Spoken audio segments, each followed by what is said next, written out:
വീട്ടിലെ ഒരു കുട്ടിയെ ആയിരുന്നു സജീവൻ കല്യാണം കഴിച്ചിരുന്നത്. സജീവൻ ഒരു കല്യാണ വീട്ടിൽ വെച്ചായിരുന്നു അവളെ ആദ്യമായി കണ്ടത്. കണ്ടപ്പോൾ തന്നെ അവളെ സജീവന് ഒരുപാട് ഇഷ്ടമായി. പ്രിയ എന്നായിരുന്നു അവളുടെ പേര്. പ്രിയയുടെ അച്ഛൻ മരിച്ചിട്ട് 4 വർഷമായി. ചേട്ടന്മാരുണ്ടായിട്ടും അവളെ കല്യാണം കഴിപ്പിച്ചു വിടാൻ അവർക്ക് ഒട്ടും താല്പര്യമുണ്ടായിരുന്നില്ല. അങ്ങനെ ഇരിക്കുമ്പോഴാണ് ഇവർ തമ്മിൽ കണ്ടുമുട്ടുന്നത്. പ്രിയക്കും കല്യാണപ്രായമായിരുന്നു. സജീവൻ അവളോടുള്ള ഇഷ്ടം നേരിട്ട് ചെന്ന് പറഞ്ഞു. പക്ഷേ അവൾ ആരെയോ പേടിക്കുന്നത് പോലെ അവിടെ നിന്നും പോയി. പിന്നീട് സജീവൻ ഒരുപാട് കഷ്ടപ്പെട്ടിട്ടാണെങ്കിലും അവളുടെ വീട് കണ്ടുപിടിച്ചു. ശേഷം വീട്ടുകാരെയും കൂട്ടി പ്രിയയുടെ വീട്ടിലേക്ക് പോയി. പ്രിയയുടെ ചേട്ടന്മാർക്ക് ഒട്ടും താല്പര്യമുണ്ടായിരുന്നില്ല. എങ്കിലും അമ്മയുടെ തീരുമാനത്തിൽ ആരും എതിർക്കാൻ നിന്നില്ല. അങ്ങനെ അവരുടെ കല്യാണം നടന്നു. കല്യാണം കഴിഞ്ഞ് 1 വർഷമായപ്പോഴേക്കും അവർക്ക് ഒരു മോള് ജനിച്ചു. സജീവന്റെ വീട്ടിൽ അച്ഛനും അമ്മയും അനിയനും അനിയത്തിയും ഉണ്ടായിരുന്നു. സജീവനായിരുന്നു മൂത്ത മകൻ. മോള് ജനിച്ചതോടെ പ്രിയയുടെയും സജീവന്റെയും ജീവിതം സ്വർഗതുല്യമായിരുന്നു. കളിയും ചിരിയും ഒക്കെയായി അവർ സന്തോഷത്തോടെ ജീവിച്ചു. അവരുടെ മകൾ വളർന്നു വലുതായി. 8 വയസ്സായി. ഇനി അവൾ കുഞ്ഞല്ലെന്ന് തിരിച്ചറിഞ്ഞ പ്രിയ മകളെ കൂടുതൽ കരുതലോടെ വളർത്തുന്നു. മകൾ കുഞ്ഞായിരുന്നപ്പോൾ കൂടുതൽ സമയവും കൊച്ചച്ഛൻ്റെ കൂടെയായിരുന്നു. രാത്രി കിടന്നുറങ്ങുന്നത് പോലും കൊച്ചച്ഛനൊപ്പമായിരുന്നു. മകൾ വളർന്നതോടെ പ്രിയ കൊച്ചച്ഛൻ്റെ കൂടെ കിടക്കരുതെന്ന് പറഞ്ഞ് മകളെ വിലക്കിയിരുന്നു. അതൊന്നും കേൾക്കാതെ പ്രിയ പറഞ്ഞതെല്ലാം കൊച്ചച്ഛനോട് പറഞ്ഞു കൊടുക്കുകയും ചെയ്തു. അത് കേട്ട ഉടൻ കൊച്ചച്ഛൻ സജീവനെ വിളിച്ച് കാര്യം പറഞ്ഞു. അത് കേട്ടതും സജീവൻ വീട്ടിലേക്ക് ഓടി വന്നു. അനിയന്റെ മുന്നിലിട്ട് പ്രിയയെ വഴക്ക് പറയുകയും ചെയ്തു. എൻ്റെ അനിയന്റെ കൂടെ എൻ്റെ മകൾ കിടക്കുന്നതിന് നിനക്കെന്താടി കുഴപ്പം എന്നും ചോദിച്ച് സജീവൻ പ്രിയയെ തല്ലാനൊരുങ്ങി. അത് കണ്ടപ്പോൾ സജീവനെ അമ്മ പിടിച്ചു മാറ്റി. പ്രിയ കരഞ്ഞുകൊണ്ട് റൂമിലേക്ക് പോയി. പിന്നീട് അവൾ ആരോടും ഒന്നും പറയാൻ പോയില്ല. മകൾ പഴയതുപോലെ കൊച്ചച്ഛനുമൊപ്പം കിടക്കാൻ തുടങ്ങി. ഒരു ദിവസം പ്രിയ മകളോട് ചോദിച്ചു, കൊച്ചച്ഛൻ മോളോട് മോശമായിട്ടൊന്നും പെരുമാറിയിട്ടില്ലല്ലോ അല്ലേ? അപ്പോൾ മകള് പറഞ്ഞു, ഇല്ലമ്മേ, കൊച്ചച്ഛൻ എപ്പോഴും എൻ്റെ ദേഹം തടവി തരും, ഞാൻ കിടന്നുറങ്ങും.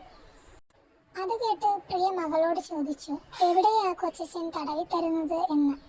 അത് കേട്ട് കുഞ്ഞു പറഞ്ഞത് കേട്ട് പ്രിയ ഞെട്ടിപ്പോയി. നിഷ്കളങ്കയായ ആ കുഞ്ഞു മനസ്സിനെ ഒന്നും അറിയില്ലല്ലോ. കൊച്ചച്ഛൻ ഇത്രയും നാളും തന്നെ എന്താണ് ചെയ്യുന്നത് എന്നറിയാതെ ആ മകൾ. പ്രിയക്ക് എന്ത് ചെയ്യണം എന്നറിയുന്നില്ല. സജീവനോട് പറഞ്ഞാൽ വിശ്വസിക്കുമോ എന്ന ഭയം അവളെ അലട്ടിക്കൊണ്ടിരുന്നു. മോളെ കൊണ്ട് ഞാൻ അങ്ങനെ പറയിപ്പിക്കുന്നതാണെന്നേ പറയൂ. സമയമാകുമ്പോൾ സജീവനോട് പറയാമെന്ന് കരുതി അവൾ ആരോടും ഒന്നും പറഞ്ഞില്ല. പകരം മകളെ കൂടുതൽ കരുതലോടെ ശ്രദ്ധിക്കാൻ തുടങ്ങി. എന്നാലും കൊച്ചച്ഛൻ മകളെ വിളിച്ച് ഒപ്പം ഇരുത്തുകയും കടയിൽ കൊണ്ടുപോവുകയും ഒക്കെ ചെയ്യുമായിരുന്നു. അങ്ങനെ പോകുമ്പോൾ പ്രിയ പോകരുതെന്ന് വിലക്കും. പക്ഷേ സജീവൻ ഒന്നും അറിയാതെ മകളെ അവനൊപ്പം വിടുമായിരുന്നു. സജീവന്റെ അനിയന് കുറച്ച് ദുശീലങ്ങൾ ഉണ്ടെന്ന് അറിഞ്ഞത് മുതലാണ് പ്രിയ മകളെ അവനിൽ നിന്നും അകറ്റാൻ തുടങ്ങിയത്. അത് സജീവനെ അറിയാമായിരുന്നിട്ടും പ്രിയയെ മനസ്സിലാക്കാൻ സജീവൻ തയ്യാറായില്ല. ഒരു ദിവസം മകൾ കൊച്ചച്ഛനൊപ്പം കടയിലേക്ക് പോയി. എന്നും പോകുന്നത് പോലെ വീട്ടിൽ നിന്നും പോയി.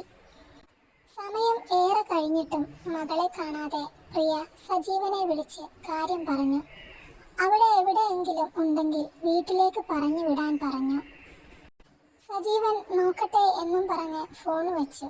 സജീവൻ കടയിൽ ചെന്ന് തിരക്കിയപ്പോൾ വന്നിട്ട് പോയെന്ന് കടക്കാരൻ പറഞ്ഞു. പോയിട്ട് കുറേ നേരമായെന്നും അങ്ങോട്ടാ പോയതെന്നും പറഞ്ഞ് കടക്കാരൻ ചൂണ്ടിക്കാണിച്ചു. സജീവൻ ആ വഴി ചെന്ന് നോക്കിയപ്പോൾ കാണുന്നത് തൻ്റെ മകളെയും കൊണ്ട് ആളൊഴിഞ്ഞ സ്ഥലത്ത് നിൽക്കുന്നതായിരുന്നു. അവൻ മകളുടെ ശരീരത്തിൽ മറ്റൊരു ഉദ്ദേശത്തോടെ തൊടുന്നത് സജീവൻ കണ്ടപ്പോൾ പ്രിയ പറഞ്ഞത് സത്യമാണെന്ന് മനസ്സിലാക്കി. ഓടിച്ചെന്ന് മകളെ വാരിയെടുത്ത് നീ എന്താടാ ചെയ്തത് എന്നും പറഞ്ഞ് അനിയനെ പൊതിരെ തല്ലി. സജീവന്റെ മകൾക്ക് ഒന്നും മനസ്സിലായില്ല.